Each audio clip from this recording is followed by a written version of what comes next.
This show contains language that is unsuitable for children. Love filled with good intention. May we find peace in the midst of dissension. We not what they make us, though they try to break us. And say you love us, give you love. This is how we make it. Welcome to Straight Vibes, No Chasers. Raw talk on coming out of the closet about our fears and why we're so hell-bent on resisting our highest good.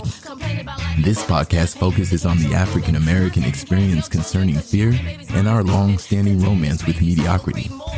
You can follow and comment on the show topics on Instagram at SVNC_podcast or go to PennyMurray.com, where you can also find out more about Dr. Murray's work, her book, Giving Myself Permission, and the Learning Spa, Inner Wellness and Cultural Incubation Center. Now, here's your host, Dr. Penny Murray.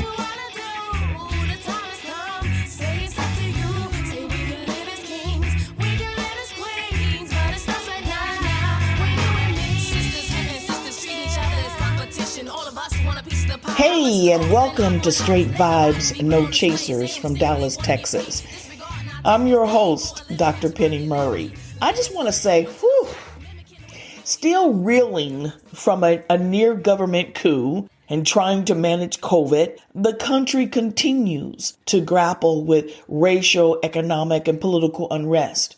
The other day, I was sitting at my kitchen breakfast bar, looking out the window, trying to just reset and center my feelings, and my mind drifted.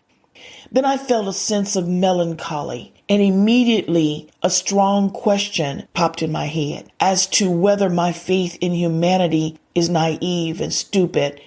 I have always had faith in the soul of humanity. I believe that at our core, love and integrity would always prevail in all of us, no matter what. But here we are in the continued disregard for human life and well-being, and the blatant and aggressive acts of racism are constantly showing the ugliness of humanity. I keep asking, how in the hell did we allow the greed for money and power to supersede valuing human life? Just as soon as I asked myself that question, I started seeing flashes of slavery and Jim Crow scenes that reminded me that the greed for money and power, it's not new. And of course, that didn't help me, feel any better. It just brought me more sadness. I then felt a sense of anxiety that humanity is something like the old Humpty Dumpty nursery rhyme character. For those of you who don't remember, I'm aging myself about right now. Humpty Dumpty was always depicted as a large egg with human features like arms and hands, face and all that other stuff, who was sitting on this palace wall. And one day he had a great fall. And all the king horses and all the king's men couldn't put Humpty together again. That day, as I sat there thinking about the condition of humanity, I don't know, again, a sense of sadness that there aren't enough of us willing to do the work to put humanity back together again. My mind's heart was exhausted after I sit there for a minute. I was just exhausted with all the thoughts that was just flooding my mind. So I just closed my eyes and buried my head in my hand or in the palm of my hands.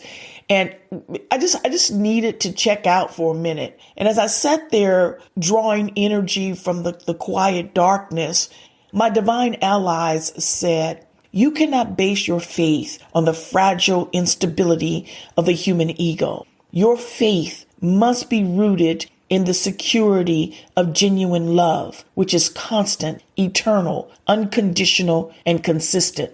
As I heard that, I felt tears coming. I felt like my soul wanted to scream out to release generations of despair, but I didn't move.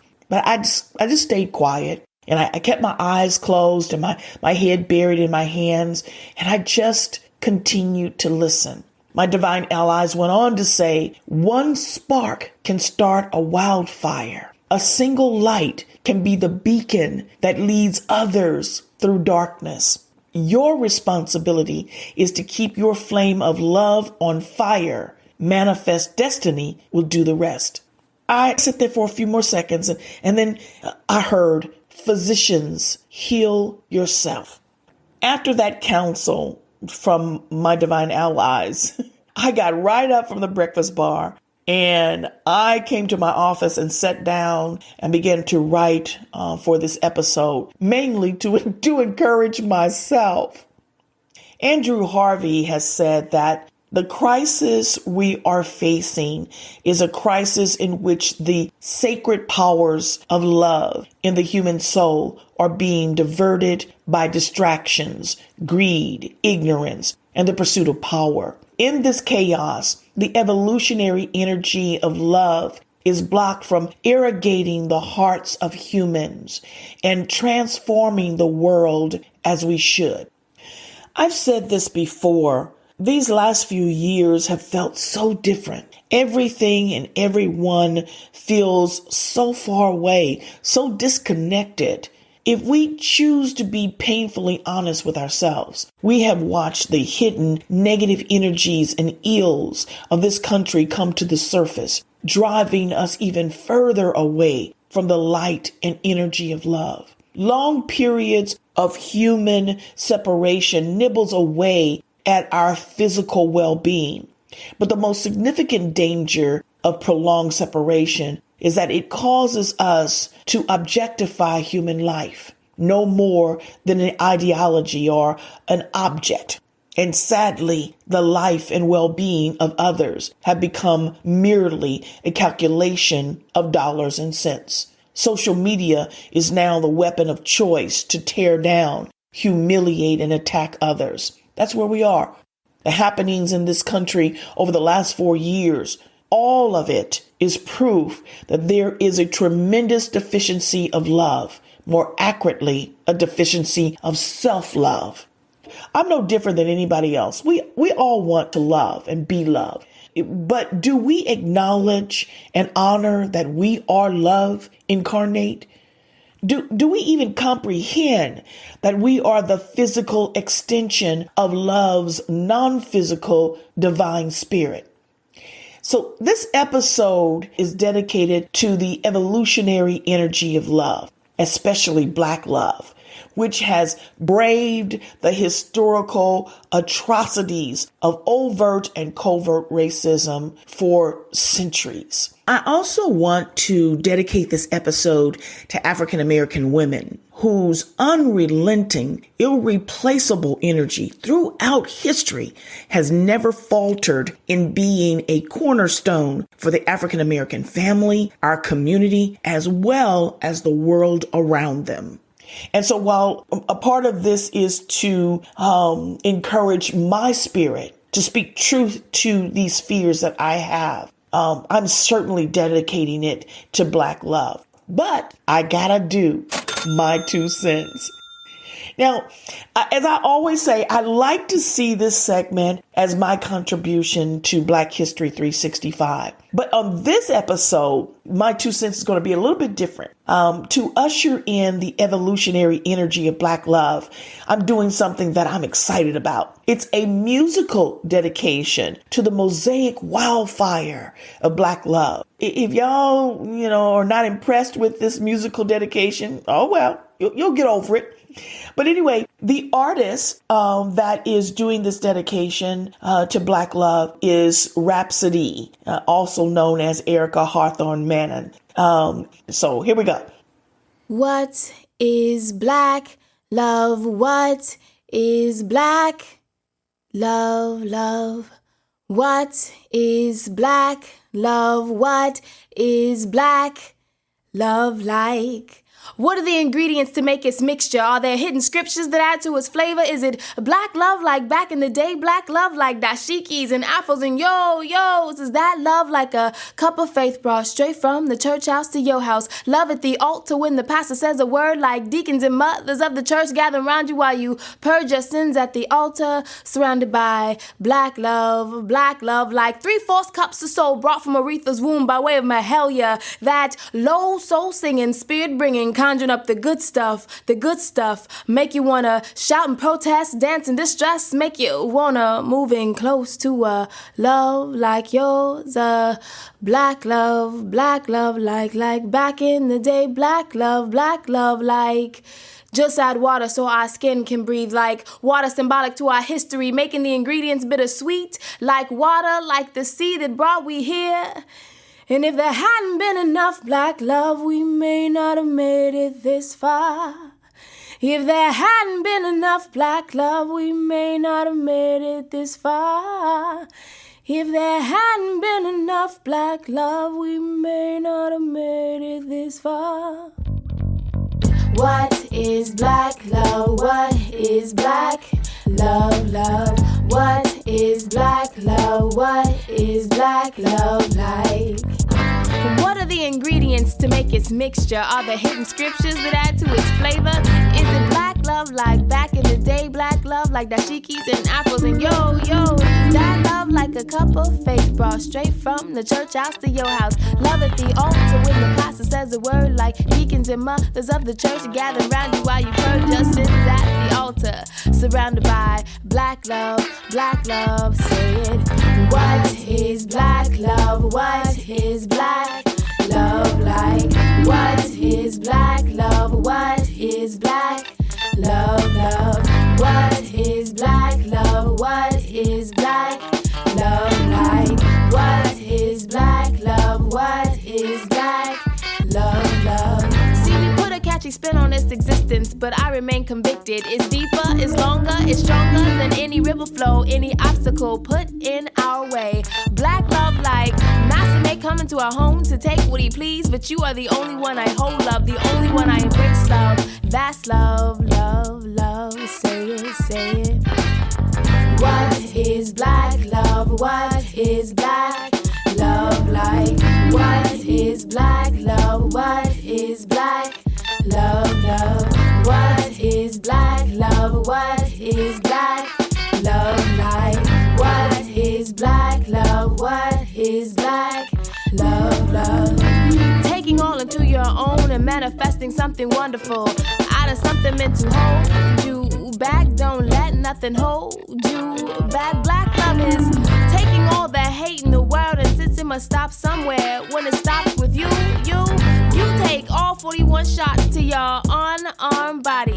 You take beatings and markings to your helpless body. You are anchored to a truck and dragged through the streets. It's not 1917, it's in the 1990s. It's shots in the midst of your fight for freedom, ending your speech complete, but not the fight for civil rights. It's Bloody Sunday. It's 4 little girls who lose their life on the Lord's Day. It's they taking all the hate, so we can go on chanting black love, go on living, giving black love. Say, what is black love? What is black love like? What is black love? What is black love like? What is black love? What is black love like?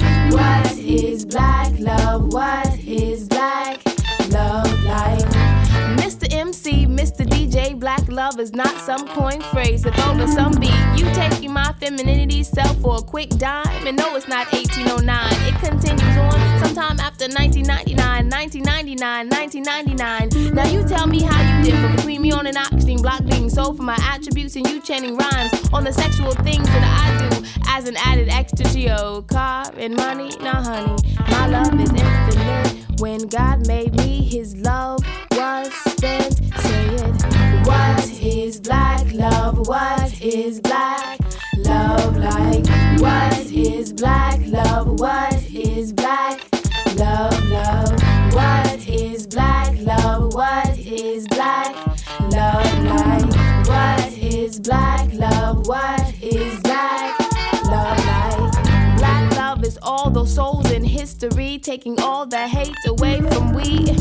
So one day we can chant our poems, say, one day we can chant our poems. Black love is all those souls in history, taking all the hate away from we. So one day we can chant our poems, say it. One day we can chant our poems, say, that is black love, that is black love, love, that is black love, that is black love, love. That is black love. That is black love, love.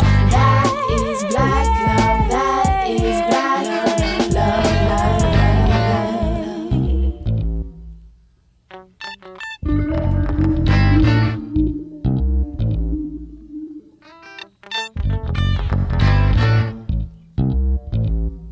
Mr. MC, Mr. DJ, J. Black love is not some coin phrase to throw over some beat. You taking my femininity self for a quick dime? And no, it's not 1809. It continues on sometime after 1999. Now, you tell me how you differ between me on an auctioning block being sold for my attributes and you bragging, chanting rhymes on the sexual things we do as an added extra to your car and money. Nah, honey, our love is infinite. When God made us, his love was spent.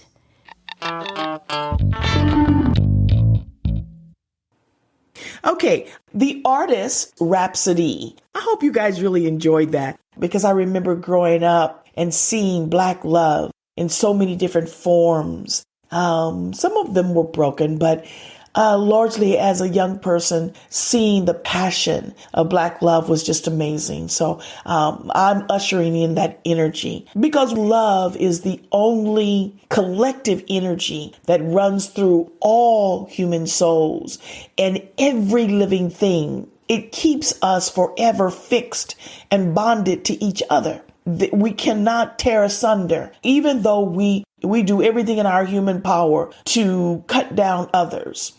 But love really is the only valid expression of life worth listening to. I really think that's what COVID has been trying to teach us, but we're just not listening.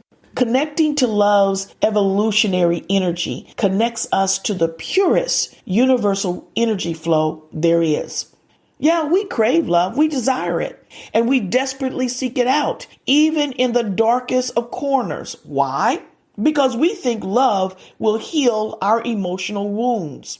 We think love will absolve us from our sins. We want love to be our rescuer, our redeemer, our protector, our liberator, our strength. But how many of us can say we have experienced the fullness of love? I want to read to you an excerpt from my upcoming book, Giving Myself Permission, Putting Fear and Doubt in Their Place. I'm reading from the chapter Doing Your Self-Work.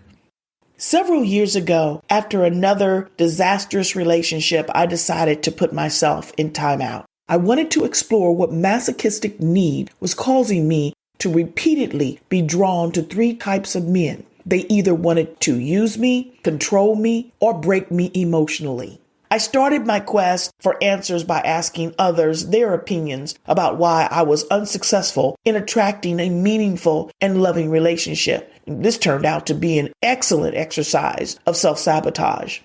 The answers were varied, but mostly condescending and ignorant as hell. After a few years of this insanity, Spirit finally told me, "You don't know love, or when you're in the presence of love. That's your stumbling block. If you don't know it, how can you recognize its nature or be receptive to it?" Despite that revelation, I insisted that I did know love. And after a few months, it was damn near 2 years of denial, I finally admitted that other than my fantasies, I didn't know shit about love. Nor did I know what Spirit meant by me not knowing when I was in the presence of love. And it got really intense when I had to unpack why I didn't know. It began with what I would consider a top water issue.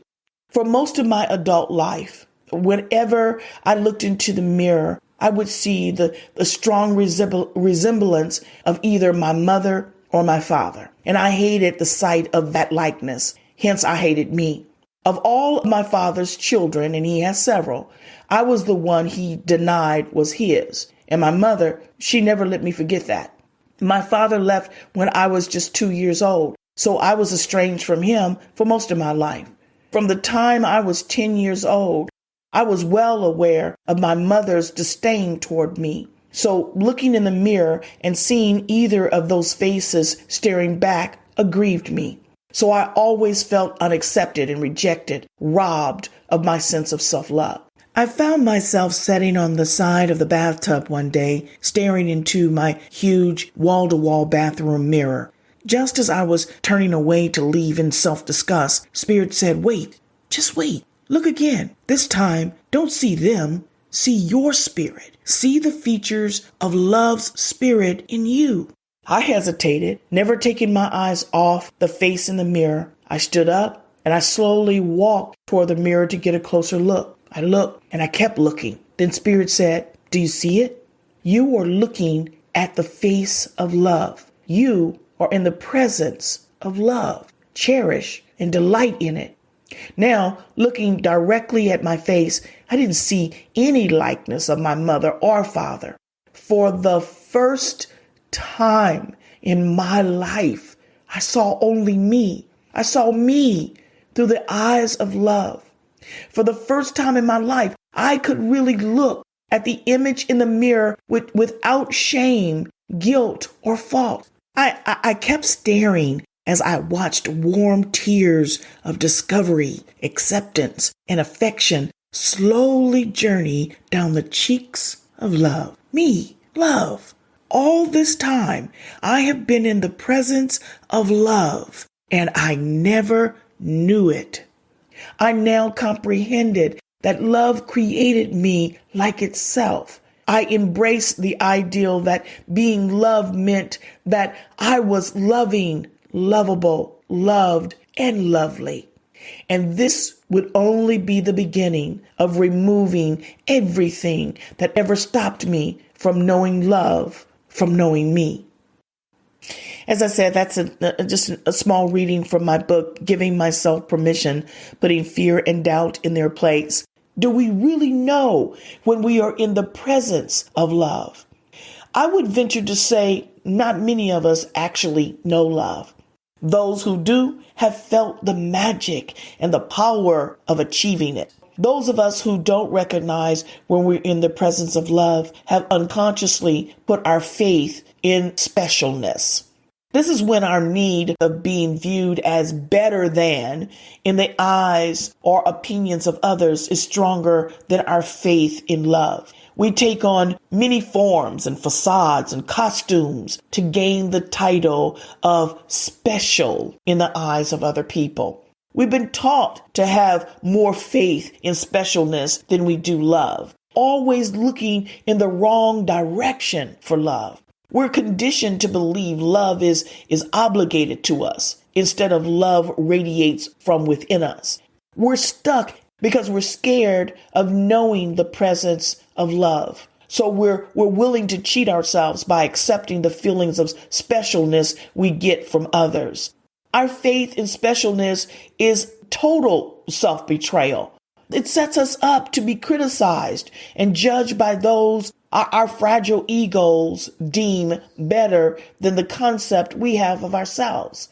So we're always in this desperate space trying to achieve or protect our feelings of specialness. Just think about it for a minute, okay? I just want you to think about all this just for a minute.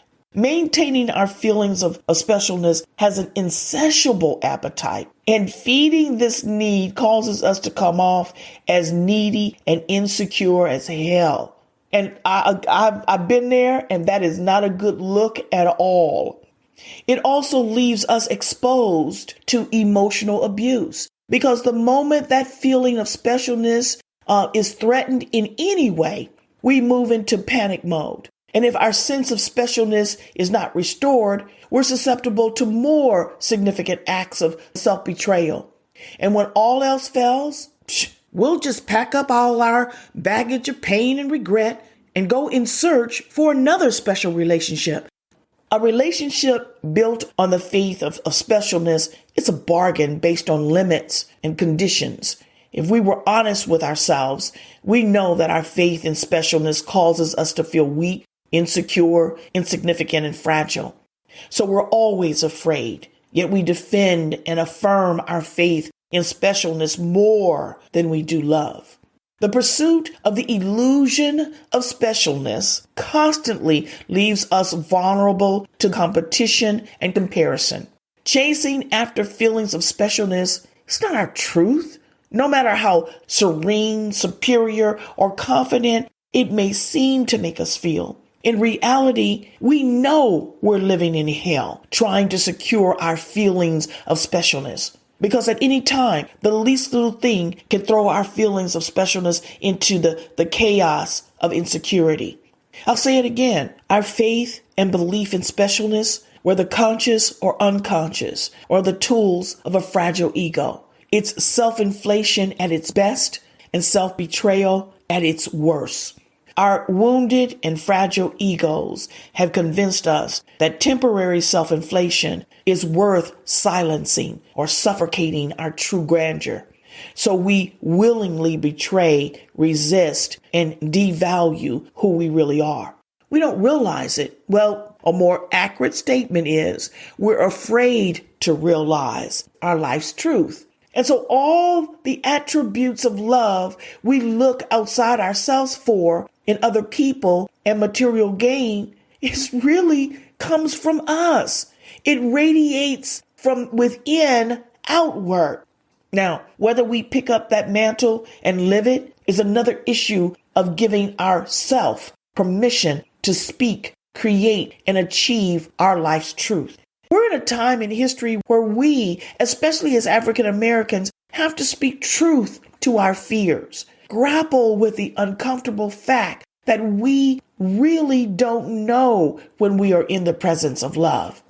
And this is primarily because we don't realize we are love. Since slavery, our sense of self-love has been raped, castrated, brutalized, lynched, sold off, and murdered, just to name a few things.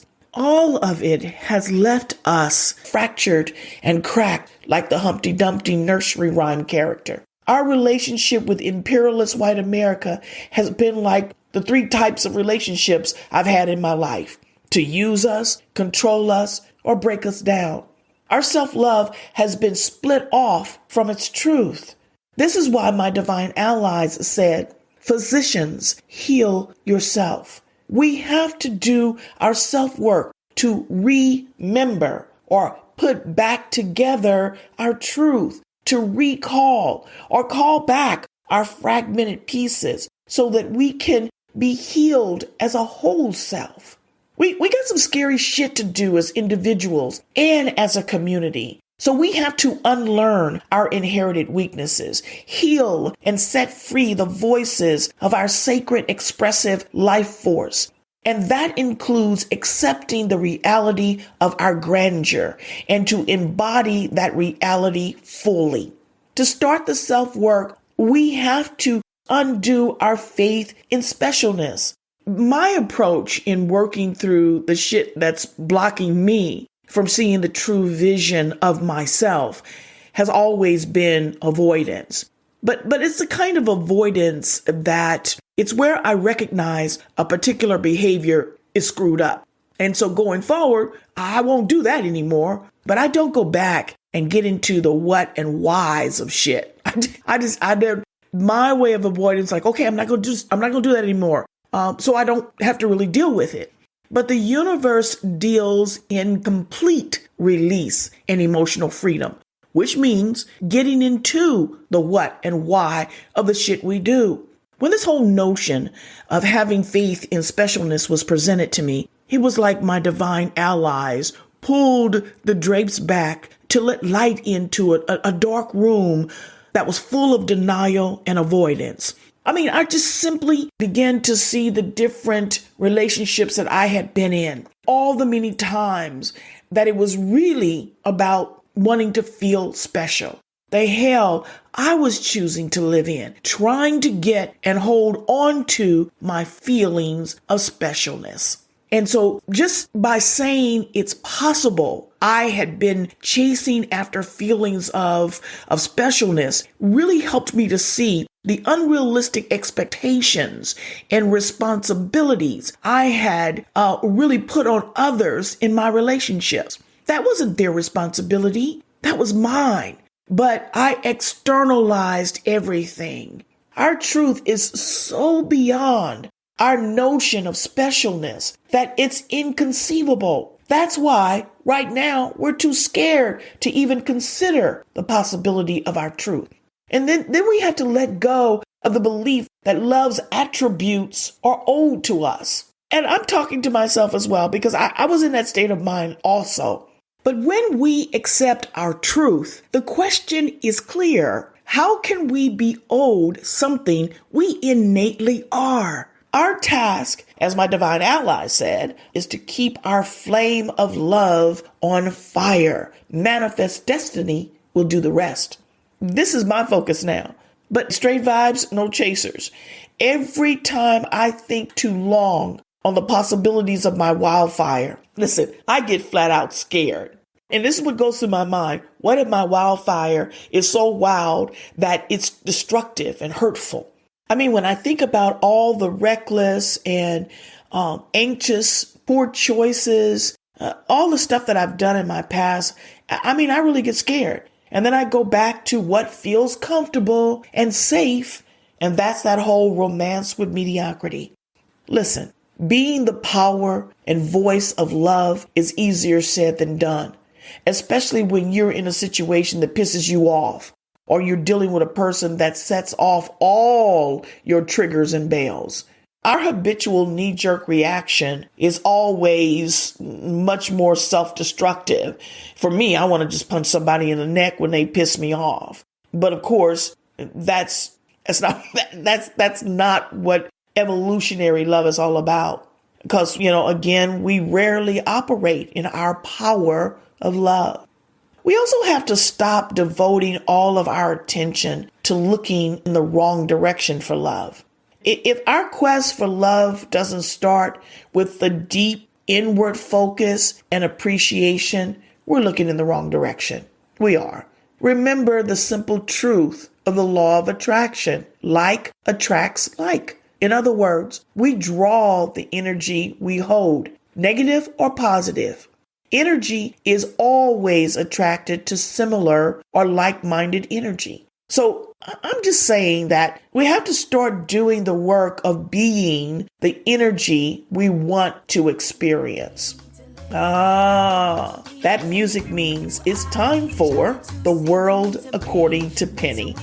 White America has bastardized the notion of self-love in the African American psyche. So much so that it lies wounded in our DNA. Systematic bigotry, discrimination, and hostility have been the tools used against African Americans throughout slavery and Jim Crow. And it continues to be the gameplay on the field of white privilege. Author and teacher Sabanfu Sume said, "The kind of passion, the kind of emotion and connection that Westerners look for from a romantic relationship, our village people look for from the spirit within us." Listen, our real work starts with restoring genuine self-love for who we are as individuals. This includes loving every situation and experience that brought us to our present state of being. Our long history in America, our battle for genuine freedom, our losses, our pain, our suffering, our culture, our community, all of it is what makes the essence of who we are run so deep and wide.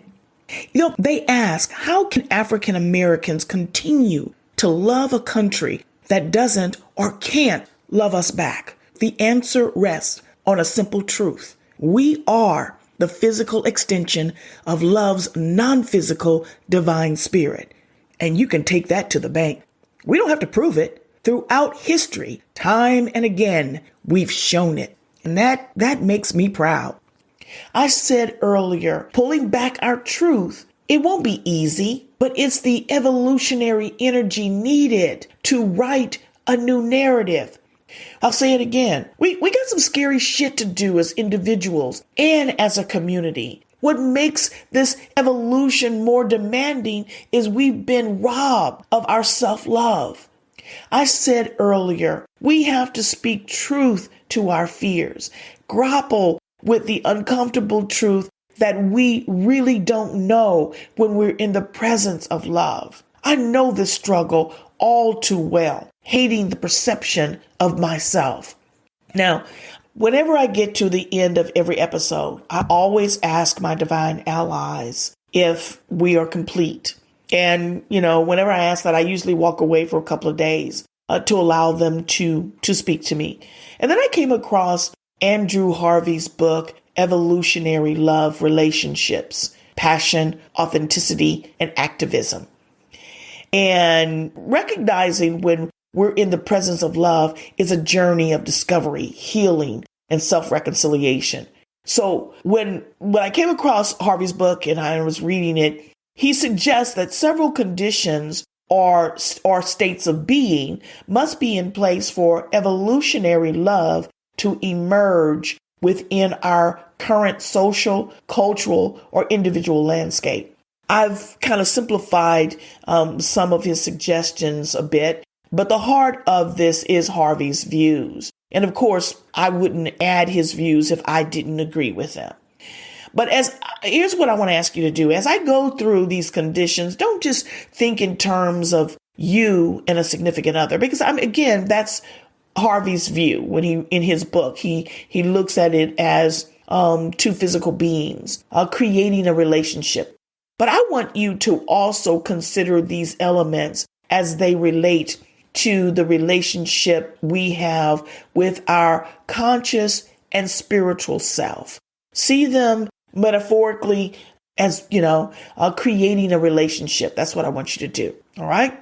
Here we go. Here's some of the conditions to bring about evolutionary love.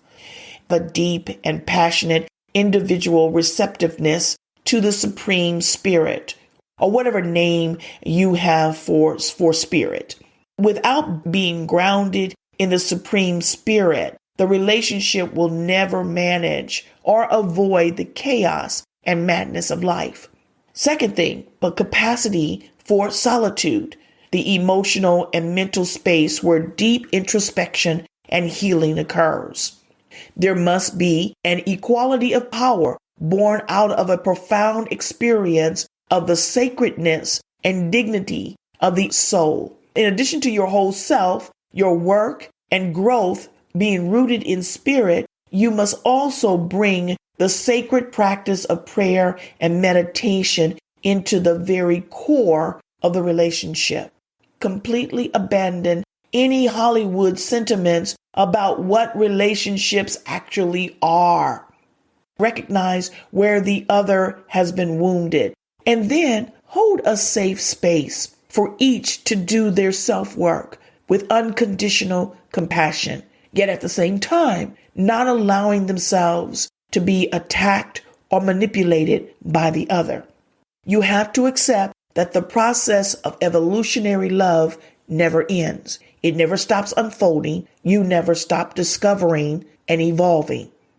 You must honor that the relationship is grounded in the Supreme Spirit, and from the very beginning, it is infused with the sanctification of making each other more powerful, more reflective, and more passionately engaged in fulfilling their life's purpose. And finally, you have to commit to the relationship in a way that it is not just an oasis of private pleasure, but that you recognize the relationship also serves the universe in achieving the one profound truth of our time, to do the kind of work that empowers others to engage in a revolution that brings about evolutionary love, which is so desperately needed in this time. Remember, you are never the victim of life. You are always the student of purpose. So what skill or higher consciousness are you learning? What task or message are you being prepared for? I appreciate you tuning in to another episode of Straight Vibes, No Chasers, and I certainly hope you will continue to keep listening and to grow with me in this journey. If you like the show, please do me a favor. Leave me a comment, or if you haven't already, subscribe to the podcast. Tell a friend. I'd appreciate it. Also, Visit my website, pennymurray.com, to find out more about my work and how you can support or be a part of the dialogue on Straight Vibes, No Chasers. Again, thanks for listening. And as always, I leave you with my closing assertion for your life. You are as Spirit created you, endowed with power and authority to manifest positive outcomes and the divine wisdom to bring about meaningful change. Give yourself permission to trust, live, create, and speak your life's truth. Ashe.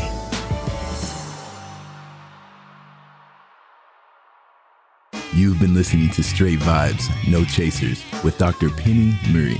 Listen and subscribe to our podcast from your mobile device with your favorite podcast app. If you have any questions, topic ideas, comments, or want to invite Dr. Murray to speak at your next event, go to contact us at pennymurray.com.